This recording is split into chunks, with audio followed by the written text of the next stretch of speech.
Ambassador Kalen Vex had seen many strange things in his years as a diplomat. He had eaten food that glowed. He had shaken hands with creatures who had 12 fingers. He had sat through meetings where the other side spoke only in musical notes. But nothing had prepared him for Zyra. She was young for a Xylosi, which meant she was only about 40 years old. Her skin was a soft silver color, and her eyes were large and dark, like pools of water at night. She stood across from him at the formal dinner table, her head tilted at an angle that he had learned meant curiosity. The dinner was meant to be a simple welcome event. Kalen was there to discuss trade routes and resource agreements.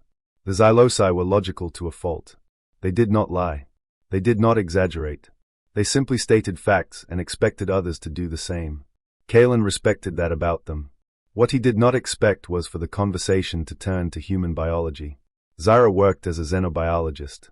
Her job was to study other species and understand how they lived. She had been reading the human database for weeks, and she had found something that did not make sense to her. She waited until the dinner was almost over. The other Xylosi officials had left to discuss trade figures. Only Kalen and Zyra remained at the table, along with a servant who refilled their glasses with a clear, tasteless liquid that the Xylosi called water. "Ambassador," Zyra said, her voice soft but direct. "I have a question about your species." Kalen nodded. "Of course. I am happy to help." She pulled up a small holographic screen from her wrist device. Images of human anatomy appeared in the air between them. Kalen recognized diagrams he had not seen since his school days. "I have been studying human reproduction," she said. "I understand the biological purpose. I understand the genetic outcome. But there is a detail that confuses me." Kalen felt a small knot form in his stomach. He had a feeling he knew where this was going. "What detail is that?" he asked. Zyra pointed to the holographic diagram. Her finger traced a line from one part of the human body to another. Her expression did not change. To her, this was simply science. "According to your own medical texts," she said, "the human male places a part of his body inside the human female. Is this correct?" Kalen took a slow breath. "Yes, that is correct." Zyra's eyes widened slightly. For a Xylosi, that was the equivalent of a human gasping in shock. "But why?" she asked. "Why not simply exchange genetic material through contact? Why not use a controlled environment? Your species has the technology to do so." Kalen opened his mouth to answer, but nothing came out. He had negotiated peace treaties. He had calmed angry war leaders. He had once talked a pirate lord into releasing a hostage using only words. But this was different. "It is the way our species developed," he said carefully. "It is natural for us." Zyra leaned forward. "Natural does not mean logical. The Xylosi reproduce through genetic splicing. We provide our material to a birthing chamber. The chamber does the rest. There is no physical contact. There is no inefficiency. Your method seems complicated." Kalen rubbed the back of his neck. He could feel heat rising to his face. He was a grown man, a diplomat of high rank, and he was blushing like a teenager. "It is not just about reproduction," he said.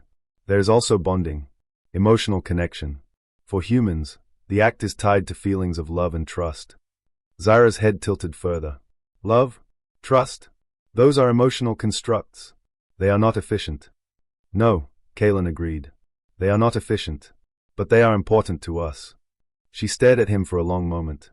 Her dark eyes seemed to look right through him. Then she spoke again. "Wait," she said slowly. "You put it where?" Kalen closed his eyes for a brief moment. He could hear the faint hum of the ship's engines somewhere in the distance. He thought about his career, his reputation, his years of service. Then he opened his eyes and looked at Zyra's genuinely confused face. She was not trying to be rude. She was not trying to embarrass him. She was a scientist who had found a puzzle, and she wanted to understand it. "Yes," he said simply. "That is correct." Zyra sat back in her chair. Her expression was unreadable. For a moment, Kalen worried that he had said something wrong, something that would ruin the alliance before it even began. Then she spoke. "I would like to learn more," she said. "Not just the mechanics. The purpose. The meaning. Would you be willing to teach me?" Kalen looked at the young alien scientist. He saw no mockery in her face, no judgment. Only curiosity. He let out a long breath and nodded. "I suppose I just became a biology teacher," he said. Zyra smiled. It was a small smile, but for a Xylosi, it was enormous. "Good," she said. "I have many questions." Kalen had no doubt that she did. The morning after the dinner, Kalen sat in his quarters and stared at the ceiling. He had not slept well. Every time he closed his eyes, he saw Zyra's curious face and heard her simple question. He knew he could not ignore it. The Xylosi were a species built on understanding.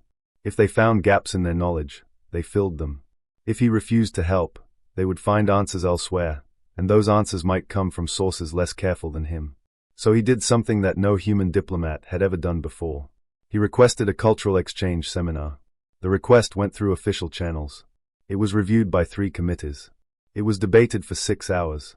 And then, to Kalen's surprise, it was approved. The Xylosi High Council was intrigued. They had studied many species, but humans were different. Humans were unpredictable. Humans did things that made no logical sense, and yet humans had survived and thrived. The council wanted to understand why. The seminar was scheduled for the next cycle. Kalen spent the time preparing. He pulled up medical diagrams. He wrote down key points. He practiced his words carefully, choosing terms that were precise but not disturbing. When the day came, he walked into a large circular room. The walls were white and smooth. The air was cool and clean. Seated in a half-circle around him were 12 members of the High Council, their silver skin glowing under the soft lights. Zyra sat among them. She was not a council member, but she had been invited as a scientific advisor. Her eyes were bright with anticipation. Kalen stood at the center of the room.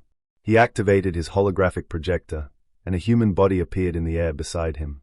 "Thank you for this opportunity," he began. "I am here to share information about human reproduction. I will use medical terms. I will be direct and honest." The council members nodded. They appreciated directness. Kalen began with the basics. He explained the biological mechanics. He used diagrams to show how human bodies worked. He spoke calmly and clearly, the way he had practiced. The council listened without expression. To them, this was data, nothing more. Then Kalen moved to the second part of his lesson. He talked about pair bonding. He explained that humans often formed long-term connections with one partner. He described how these bonds were built on trust and shared experience. One council member raised a hand. "Why?" she asked. "Why form a bond with one individual when genetic diversity would favor many?" Kalen took a breath. "Because humans are not purely logical," he said. "We are emotional creatures. The bond itself is part of the purpose. It is not just about creating offspring. It is about creating a partnership." The council members exchanged glances. This was unfamiliar territory. Kalen continued. He talked about the emotional context. He explained that for humans, the act of reproduction was tied to feelings of love, vulnerability, and trust.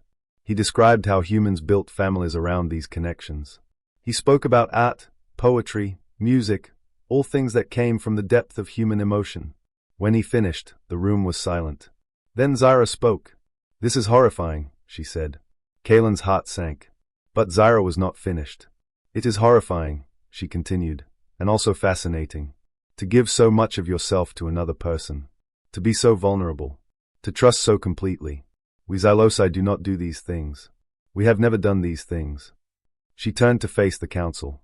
Her voice grew stronger. "But consider what this chaos has produced. Human art. Human music. Human loyalty. When a human loves, they love with everything they have. When a human fights, they fight for something greater than themselves. These are traits we do not possess. These are traits we have never understood." Another council member stood up. His name was Vorith, and he was known for his strict views. "This is inefficiency," Vorith said coldly. "You speak of vulnerability as if it were a strength. It is not.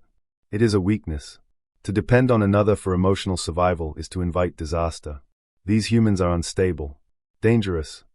Other council members murmured in agreement. Vorith turned to Kalen. "Your species reproduces through chaos. You build your lives on unstable foundations. You call it love.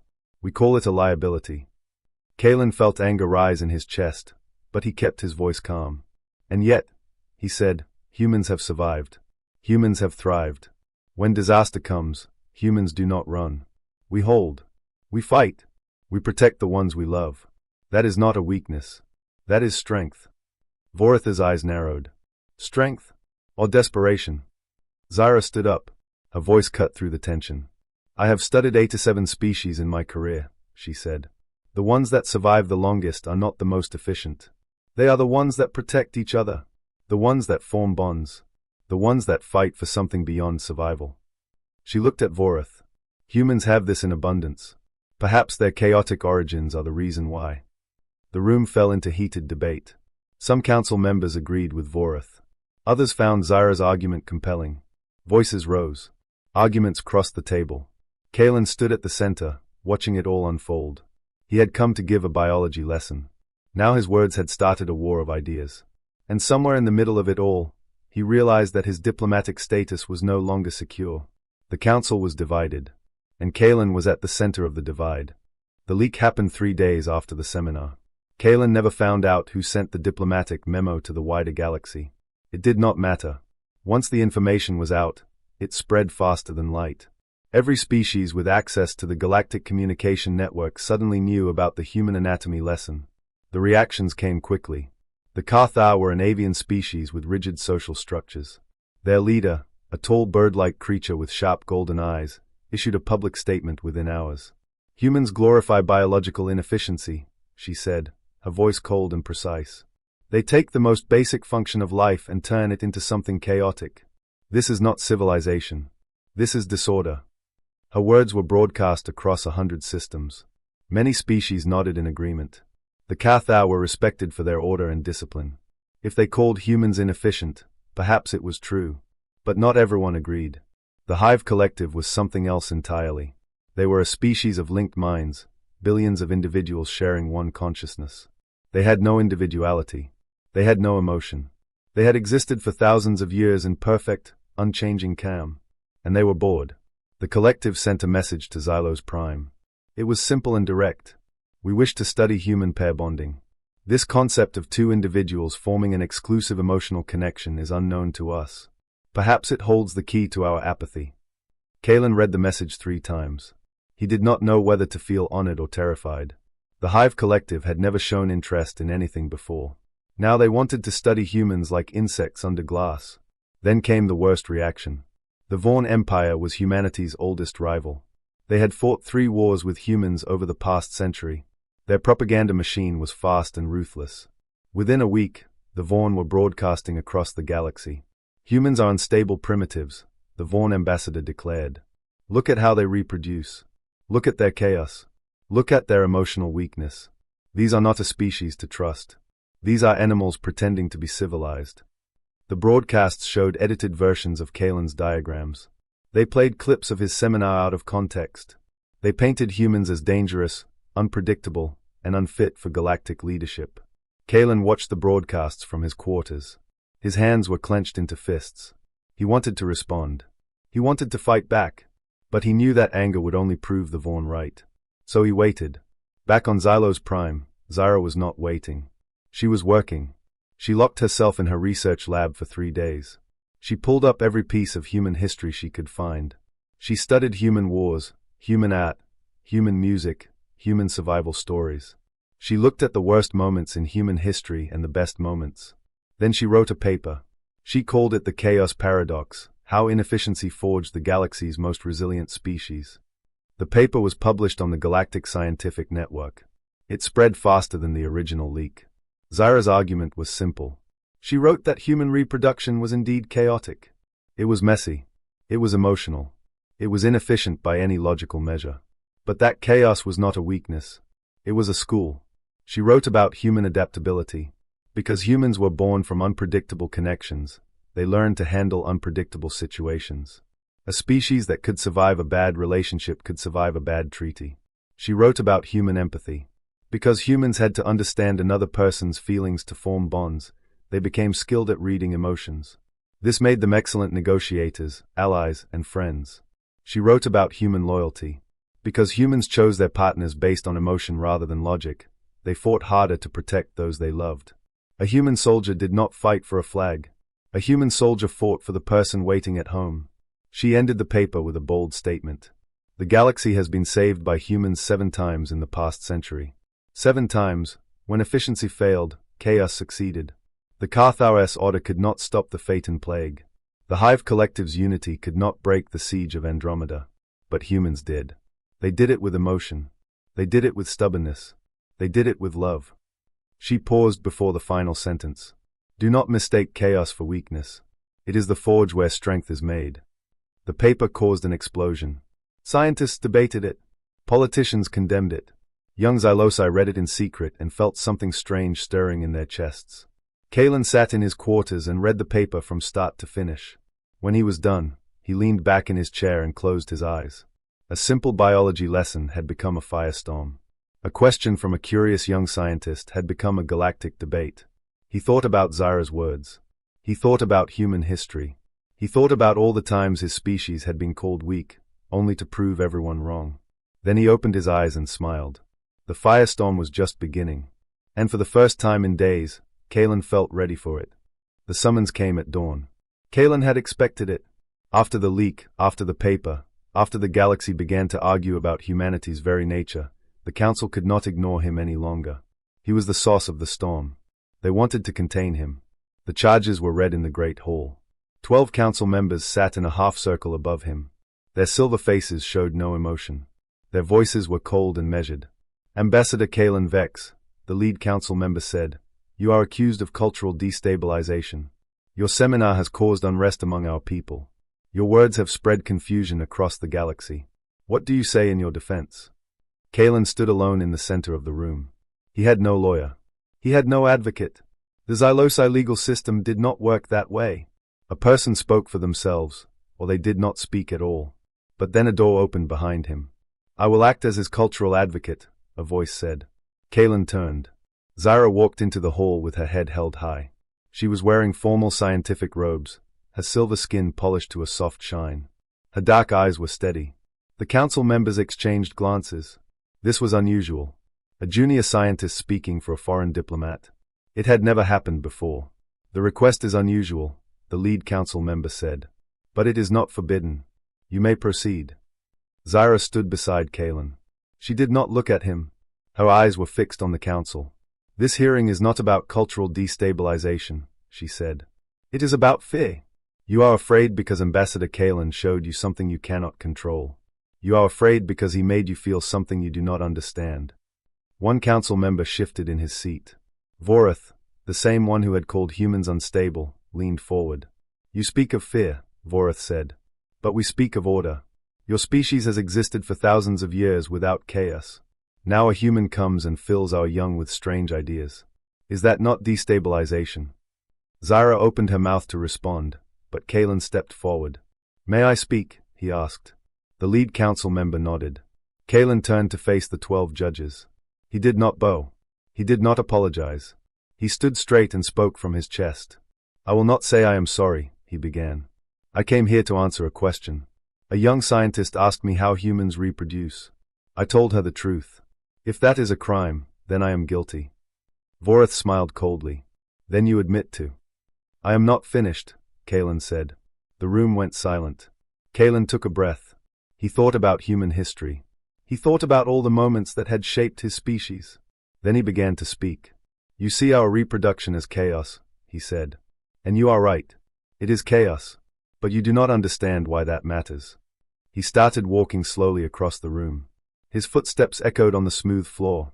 Humans are born from connection. A man and a woman come together. They are vulnerable. They trust each other. Sometimes it works. Sometimes it breaks. But from that moment, something is born. Not just a child. A bond. He stopped and faced the council. That bond is the foundation of everything we are.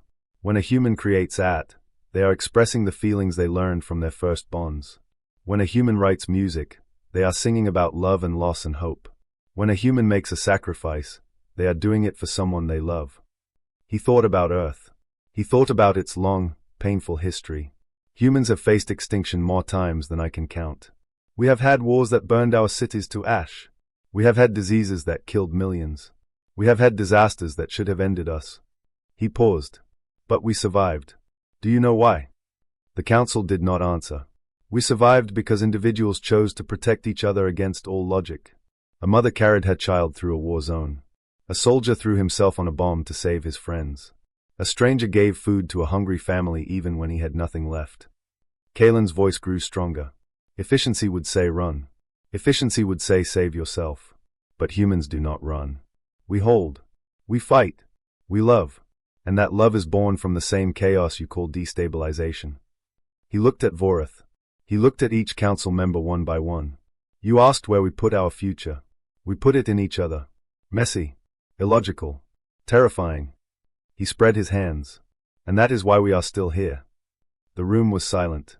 No one moved. No one spoke. The 12 council members sat like statues, their faces unreadable. Then Zyra stepped forward. I have studied 87 species, she said quietly. Only one of them has ever risked everything to save another species from extinction. Only one has ever sent their own children into danger to protect strangers. Only one has ever chosen love over logic. She looked at the council. That species is humanity, and their chaos is the reason. Vorath opened his mouth to speak, but the lead council member raised a hand. Enough, she said. We have heard the arguments. We will vote. The council members leaned together. Their voices were too low to hear. Kalen stood beside Zyra and waited. His heart was beating fast, but his face was calm. The lead council member sat up straight. The vote is called, she announced. All in favor of removing the charges against Ambassador Kalen Vex, raise your hand. One by one, hands went up. Vorath's hand stayed down. But 6 others rose. The lead council member counted. Then she looked at Kalen. The charges are dismissed, she said. You are free to continue your work. Kalen let out a breath he did not know he had been holding. Beside him, Zyra smiled. It was a small victory, but it was enough. The vote changed everything. Not just for Kalen. Not just for Zyra. For everyone. The council's decision to dismiss the charges was only the beginning.